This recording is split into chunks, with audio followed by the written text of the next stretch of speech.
What's up guys, welcome to another video. Today I'm going to show you how to do a factory carrier unlock. I have unlocked hundreds of phones using this method and for me it's my favorite. It works perfectly. What a carrier unlock does, it allows you to use your phone with different providers. If you travel and if you want to switch SIM cards from a different company anywhere in the world, you just simply go ahead, you put your SIM card into your phone and your phone will work without any issues. So we're going to begin. So to start, we're going to get the phone's IMEI number. That's a unique number for every phone. So to get it, simply dial *#06#. As you will see, your 15-digit IMEI number will appear in the screen of your phone.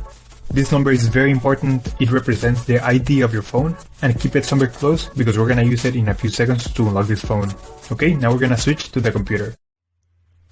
And in this website, we will request the unlock code to unlock this phone or any other phone you want to unlock.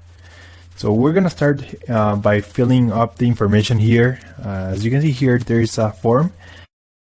And now you just have to wait.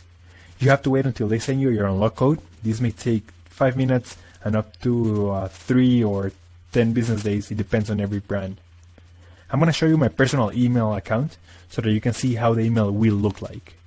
And as you can see here, I got this message and it confirms that the phone has been unlocked. Thanks so much. If you have any questions, just leave them on the comment section down below and we will try to answer them as quick as possible.